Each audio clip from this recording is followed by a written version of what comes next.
mountains.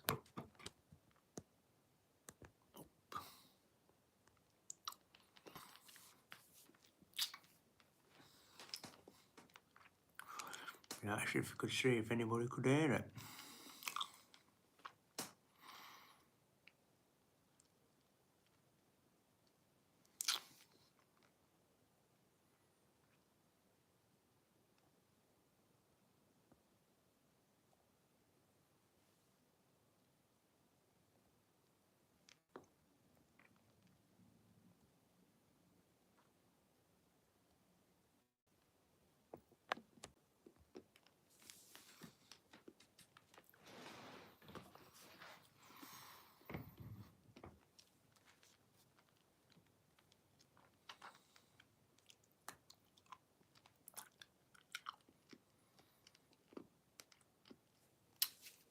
It'll be sweet and then I'll start.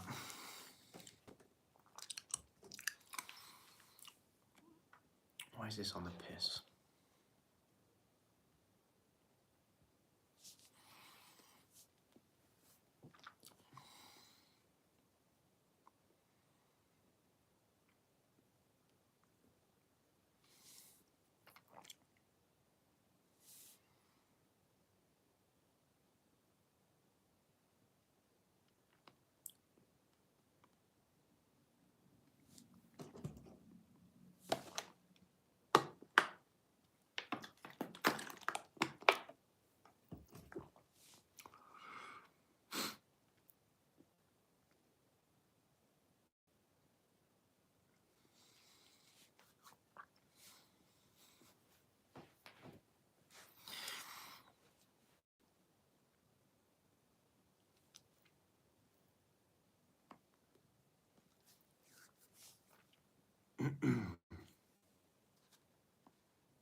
Hello, how the devil are you all? Right, today I'm going to be talking about fairies, covering some research that I've been doing lately about the fairy realm and the fairies of the mythology of Ireland. Okay, so first of all, it seems like there's a lot more going on than we tend to give credit for. We think of this world as black and white, true or false, all that kind of stuff, but there really is a lot of shades of grey. All right, and that's where the fairies fit in. They're not quite of this world, not quite of the next. They're sort of in between, and they can flitter between the two realms very easily. And there's two different aspects to why they do that, and I'll come to that shortly. All right, for those that don't know, we are recording this live on YouTube.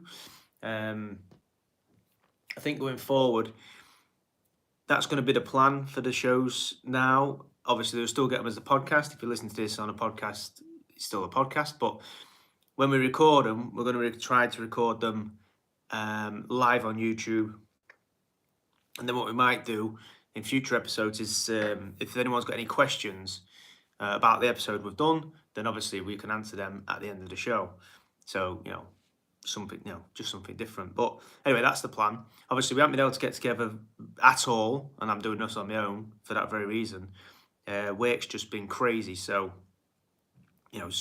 sorry for the lack of shows. It's not it's not that we don't want to do them. It's just that we just haven't had chance to do them. So there's things you can do to help us out, and I'll come on to them in a bit later. But first, let's start with what is a fairy.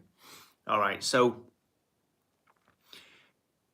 a lot of people, when you talk about fairies, a lot of people automatically go to the Tinkerbell, this little thing with wings flying around. And obviously there was them faked pictures that came out from the UK, which demonstrated these fairies at the bottom of the garden. You've probably all seen them, which turned out to be bullshit. And that's kind of where people go.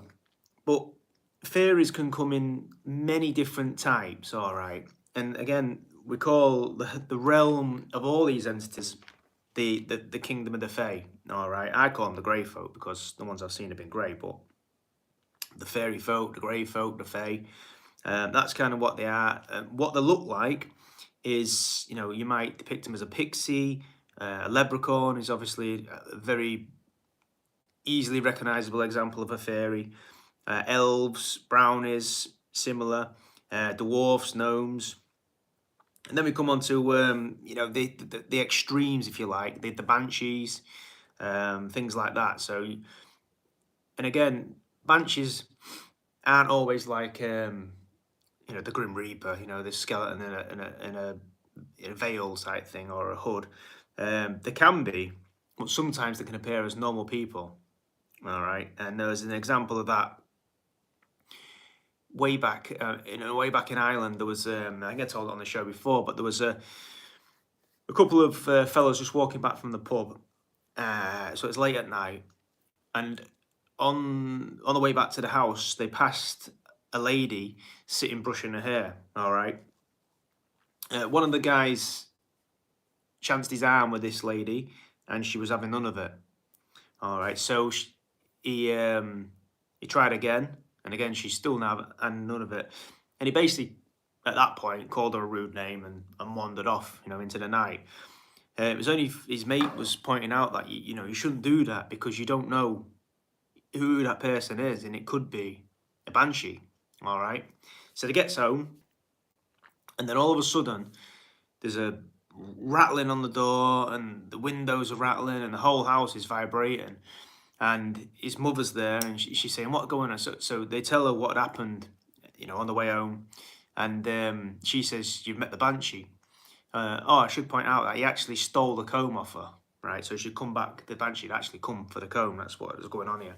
So all this, the house is vibrating, the windows are rattling, the doors are rattling. So the mother said, "Where's the comb?" And he presented it to her. So she took the comb, and she took some tongs from the fire. In the old days, they used to have the fire, then the tongs and the brushes and all that. She takes the tongs from the fire, and she holds these are wrought iron tongs, and she holds the comb in it, and she opens the door just a smidge, and she puts the comb outside, and there's the tongs rattle out of her hand, and she pulls them back inside and shuts the door. The comb's gone, and the wrought iron tongs are like twisted like a vine.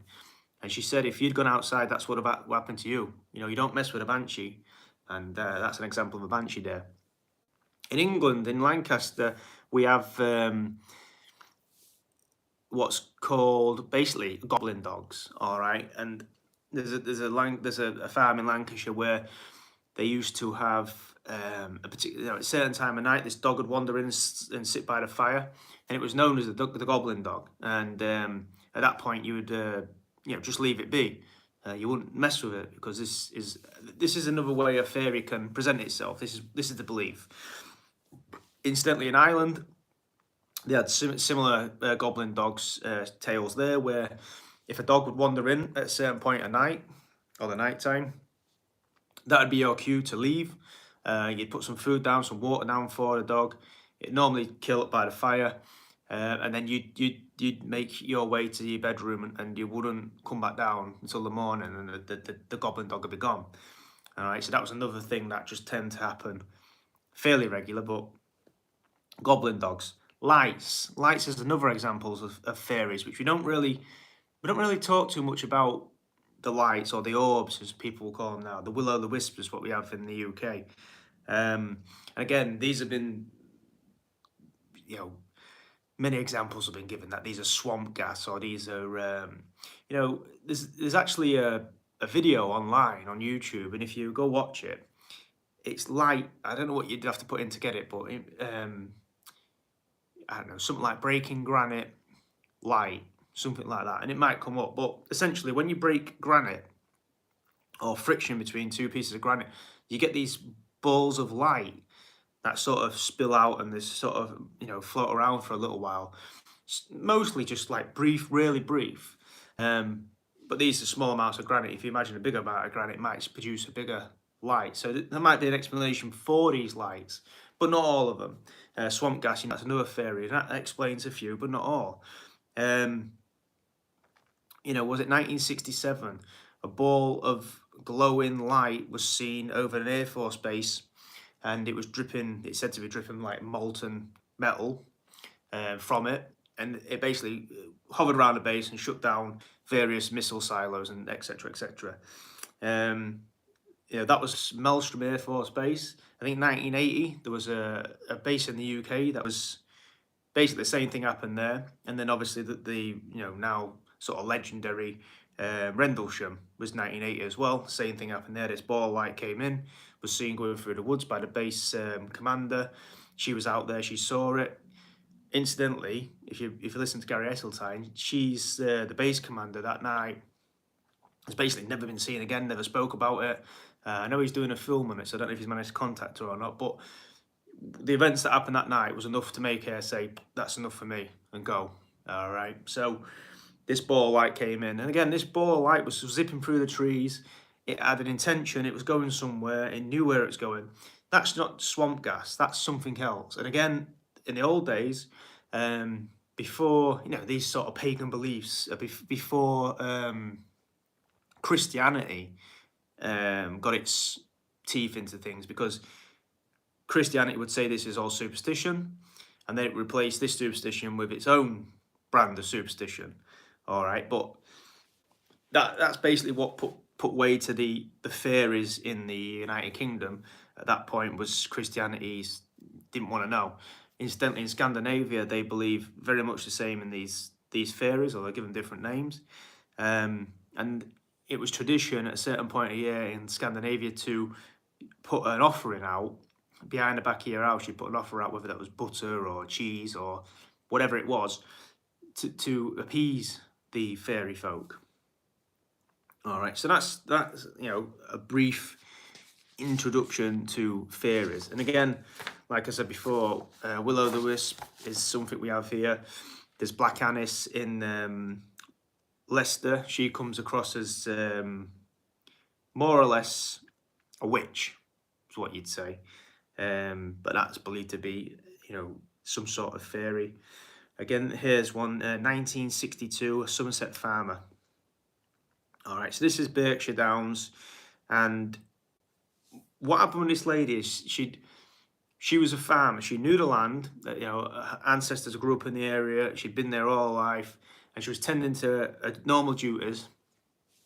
And all of a sudden, she finds herself in a strange location. It was still fields and forest and all that, but she just couldn't place where she was.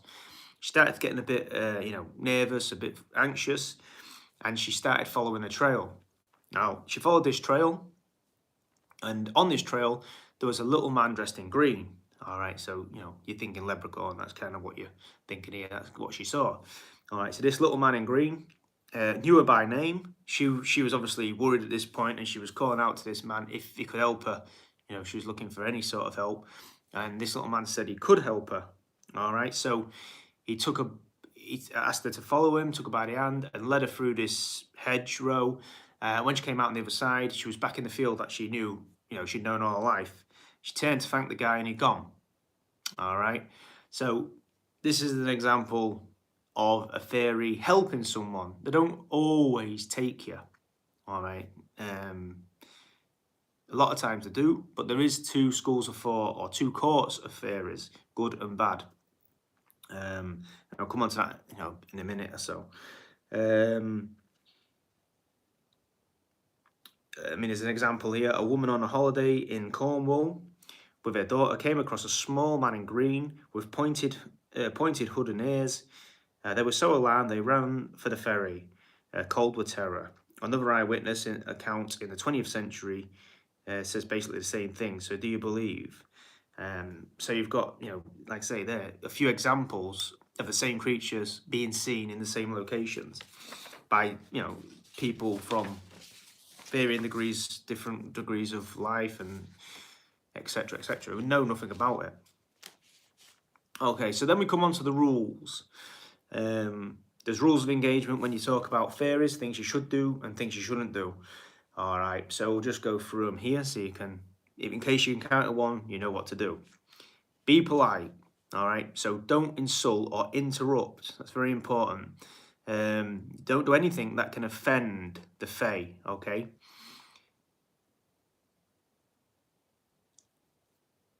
This this rule sort of blends into a couple of the other rules, but we'll get to them. So basically, do everything in your power not to offend the Fae. All right, iron is both poisonous to the Fae, and if it's shaped iron, it can be offensive to them. So you best to leave iron out in the garden or areas of the home if you don't want the Fae to interact with you, interact with you even. All right, and then obviously the example that we're probably most familiar with this and probably don't know why is the horseshoe. All right, so you'll often see, particularly in England, I don't know about other countries, but in England and Ireland, I presume, there'll be houses and they'll have a horseshoe on the wall. Now it's said to bring you good luck. I said that's what we nowadays people will put it on the wall and they'd think it was good luck. What it was actually doing, it's a piece of iron on your property is essentially keeping the fairies away. That's what the horseshoe was for. So if you see that horseshoe, again, people probably don't know what it's for. They probably just associate it with good luck and don't realise that it was actually, warding off these entities. Incidentally, the shaped iron. Again, this crops up in religious context when you see people who are possessed and all this thing, and then they bring sort of forth a crucifix or something, and generally that is maybe a metal object. Doesn't have to be, but an object that holds intent, right? So someone who's possessed, let's say somebody in, I don't know, the Middle East is possessed, yeah, and a Christian or a Catholic priest goes in there to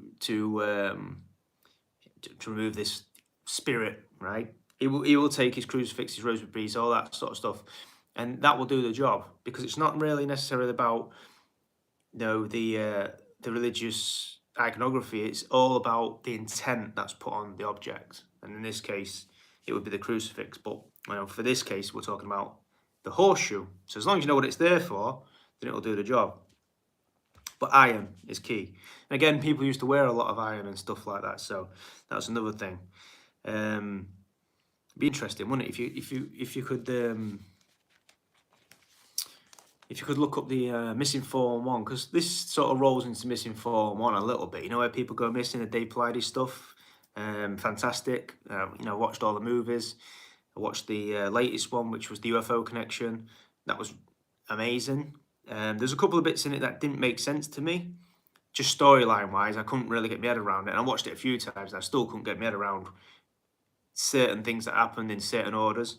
But apart from that, that's just little maybe a little bit sad on my end. But apart from that, the movie was great. But it makes you wonder, doesn't it, if Iron would have played a part. Although some people do go missing with weapons, don't they? So you would assume they were Iron. But hey ho, here we go. So where do we get to? So that's that. So the fail of gifts. All right, this can be anything. That's sweet. Honey is an obvious thing. Obviously, back nowadays you'd say sweets, things like that, but didn't have them. So gems, crystals, that's another thing they like, and other foods. And basically real foods. All right, not processed things like that. Real foods like cheeses, your milks, your wheats, that sort of stuff. Incidentally, it was commonplace in England up till fairly recently to leave a section of a field unharvested, and that was for, and I think they do this in certain states in America as well, or did, and that was for the Fae. All right, so they'd harvest 99% of the field and just leave 1% for the Fae, and that was just to appease them. But that was a good harvest, things like that. Again, that comes back to superstition, but hey, don't do it and see what happens. Obviously, time spent with the Fae is very different to time in our reality. So, you might spend a couple of minutes with them, come back in our reality, and 2-3 months have passed. I'll probably go on to an example of a case in a minute, which will sort of show that. Never say, I'm sorry to the Fae, right? Instead, say, my apologies or pardon me. this rule and the same rule with the next one. Never say thank you to the Fae. Instead, you could say things like "You are most kind" or "I appreciate." Those sorts of things. You never want to directly say thank you or say sorry to them, because they'll take what they'll do is they'll use your words and they'll manipulate what you've said essentially. And that's the way they trick you. I mean, that's what they're for, tricking you.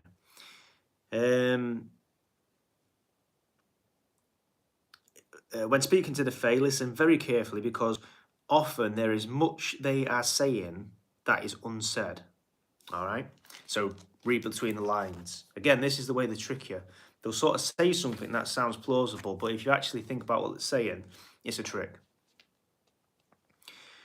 Never touch the food, never touch the water, even if they, implicitly ask you to. I've had this experience myself, but never take what's on offer. Unless you're really fed up with this life, and then crack on.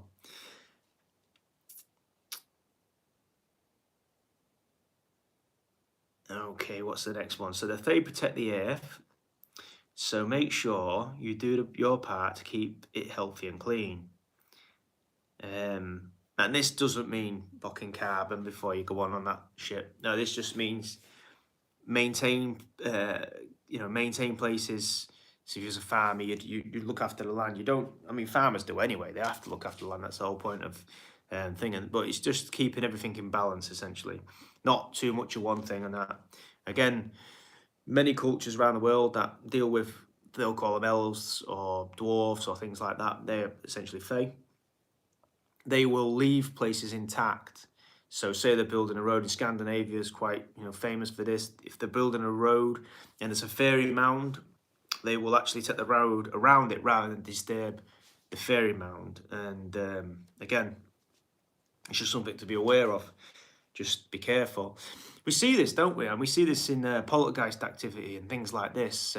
Ghosts will get like a house where people start doing renovation, and that will cause the spirits to, we say spirits, that will sort of cause the spirits to start acting up, and it's the act of renovation that's causing the issue. Again, going back to what the ancient people was talking about when they was talking about the fate, it's a similar thing. If you start messing with things, that can draw them out. So we say spirits now, but we're probably talking about the Fae. Again, they can be unseen. They are tricksters. The brownies and things like that, they are tricksters. They'll do housework for you. If you leave housework out, this is what's said. They could do housework for you back in the day. This is before, when people used to live in balance with the Fae. It was a very different sort of world. I say, like, when Christianity came along and it changed people's relationship with the Fae, and it's never, I don't know if it'll ever go back, but they used to be a lot more present then than they are now, if you believe what you're reading in the ancient texts. There's stories of, like, I don't know, the Vikings or the Romans going to Ireland and seeing leprechauns. They were not, I'm not going to say commonplace, but there was more common than they are today. I know people are still seeing them, every now and again, but they were seeing them a lot more often. And the balance has changed. Whether that's them just deciding that, or whether it was something we was doing, whatever it is, they don't like it. Whether it's the, I don't know, nowadays you could say it's the electromagnetic field that's all around us, with the Wi-Fi. Maybe they don't like that. I don't know. But something's putting them off coming to see us. And, they could say that's a good thing. I'll let you decide. Let's have a look. So, if you find yourself on a walkabout and you have a foreboding sense of being watched or unwelcome, leave immediately. All right. Again, if you've listened to any of the 411 stuff, they apply this there. Lots of people, before something happens, they'll get this sense of, this gut feeling of something's watching me. This crops up in a lot of Bigfoot cases, actually, things like that. I mean, well, alleged Bigfoot, we should say, because not always, they don't always see the creature, but it's assumed that they're in the same area as the one. Maybe some other things have happened, like howls, wood knocks, whatever. But essentially, you'll get the feeling that you're being watched, and then all of a sudden, nothing, right? So listen to that. You know, I've spoke to people that have been in this situation where they've got this sense of foreboding, and they've left. They've always left. They're not stuck around. Do I know any cases where people stayed? I know one case where there was 3 guys. This is just up the road, and they were in a camping location. They were spending the night there, and one of the guys, they were all outdoorsmen, been doing it a long time, so no reason to be upset or anything like that. And one guy just got an overwhelming sense of fear from this place, and he wanted to leave. And he told the other 2 guys, he did the usual thing like a bloke would do. He ignored it for a while, but this sense just wasn't going away, and he started to get nauseous and all that. So he did tell his other 2 companions, look, I think we should go. And they said, don't be silly, they were feeling fine, so they was just saying, look, there's something wrong with you, but you'll get over it, just have a couple of beers or whatever. And he against his better wishes, he decided to stay. And then that night they were by the campfire, and then they saw these 2 amber eyes, I think at ground level initially, and then when they started to point them out, they stood up. I think it was about 5 foot off the ground, and just watched them. And again, then the other 2 lads got this sense as well, and he was saying like, let's pack up and go, but it was the middle of the night, so there was like, it's just too dangerous to leave at this point. So I think there was in a slight ravine. Anyway, they stayed, and this thing watched them for hours, just toying with them, and they shone the light on it, that sort of thing, and it was what we call a werewolf essentially, or dog man.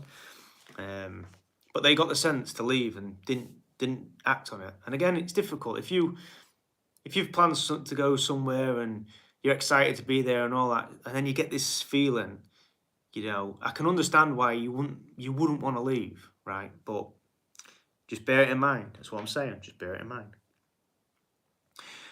Okay, so the fairies always keeps its promise, right? Although rarely they'll make a promise. Okay, but if they do, they will stick to it. The word is their honor, so to speak. And it is said that they will keep a promise even if it means their own death, right?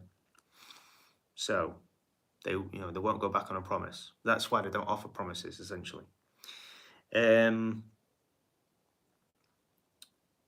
Be wary of any agreement made with the Fae, and remember that they are masters of manipulation. And like I said before, you've got to be so careful what they've said, because there will be loopholes, right, in that statement that they've made, and you've got to really think about it before you answer. I'm saying if you encounter them, I know most people, everybody probably listening to this will never be in this situation, but just in case. All right, so that's essentially the rules of engagement, if you like, with a Fae. We know that they'll often play music, those sorts of things, to lure you into the forest. Then you'll go into the forest, maybe a baby crying. You'll go into the forest, and there'll be a bounty put before you. Don't eat from it. Don't drink from it. There's a bit more to cover on this, but I'm going to call this part 1. I think I'm going to do another part, part 2 on this. And I'm going to go into the courts, and I'm going to go into an example case of this. I just wanted to get this out there today because I wanted to test this YouTube setup and things like that. See if it's plausible to take this file and put it as a podcast, and also just get your engagement. See if you want to join us on YouTube. What we'll have to do is announce when we're going, and probably give you a heads up, and try and keep to the same schedule, although that's almost impossible. But if we can give you, I don't know, a couple of days warning, and then maybe an hour's warning or a couple of hours warning before we go on, that sort of thing. I don't know, you tell me. You know how to get hold of us on Facebook. Join the Facebook group if you're not already, Bizarre Tales Podcast. or supernaturalpod@gmail.com. Join us. Again, like I said before, I'm gonna give you one more. I'll give you one more case before I go. But like I said before, we are struggling to get these shows out just because of time constraints at work.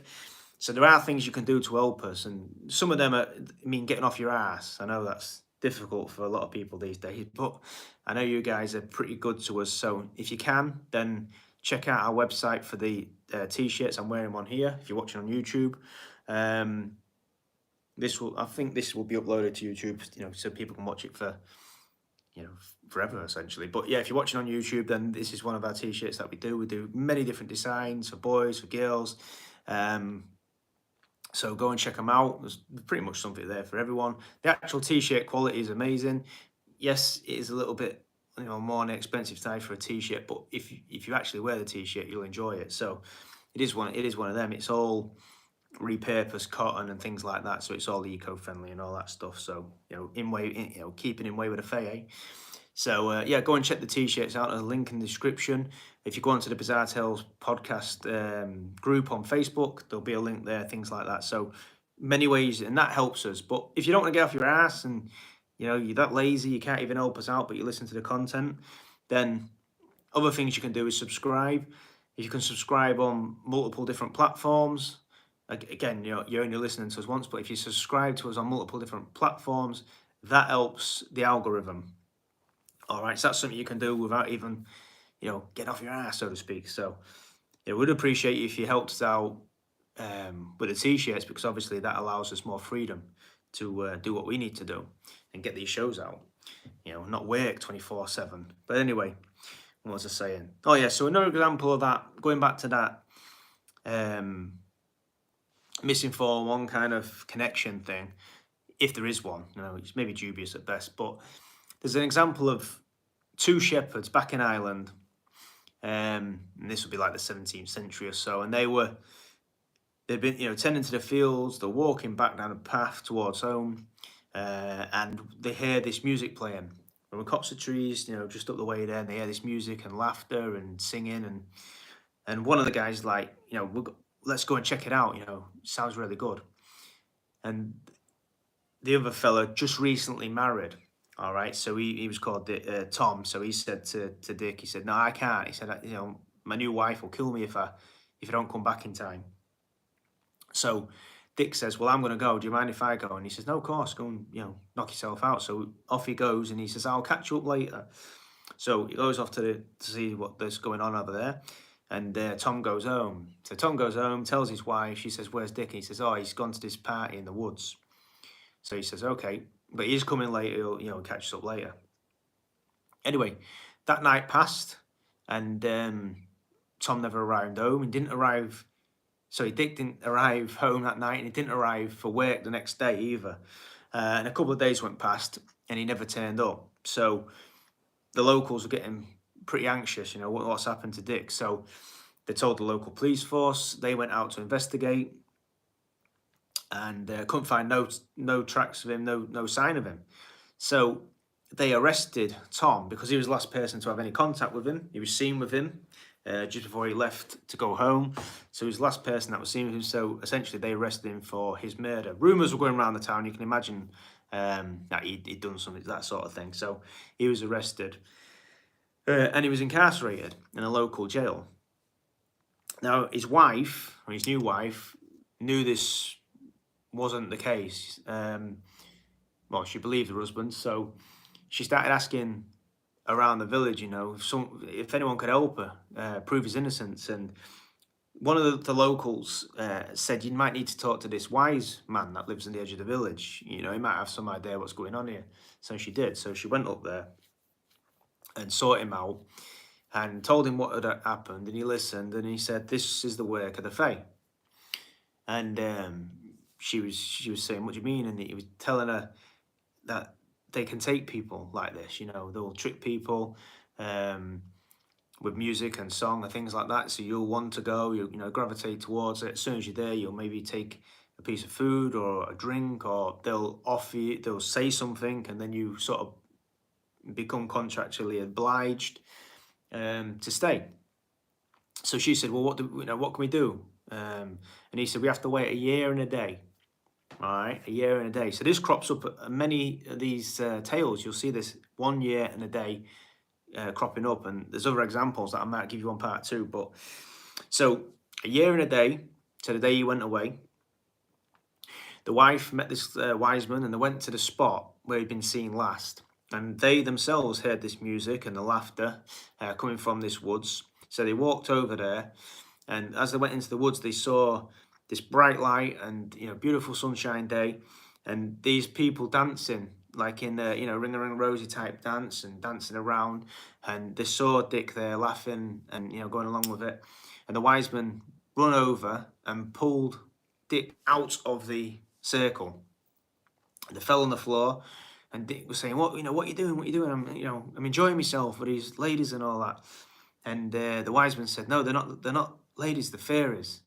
And he was saying, "Nah, nah." And he wanted to go back to the circle, and he said, "No, no." And the wife came over. She said, "Look," she told him that her husband was in jail, that believed he was murdered, and he'd been missing for a year. And he was saying, "No, no, I haven't. It's look at the sky. It's still sun. It's just how I left when I left Tom. This is how he left. Summer's night." And they said, "No, it's a year to the day," and he just couldn't accept it. And eventually, he sort of realised that they was probably right. So they left the things. The fairies were beckoning him back, obviously trying to get him back, but he wouldn't go. He went with these people, and they went to the local police station, presented himself. Obviously, he's not dead, so they had to release Tom. So, a year and a day, and that's the only time. If you miss that, the year and a day, it's over. Right? He's gone for good.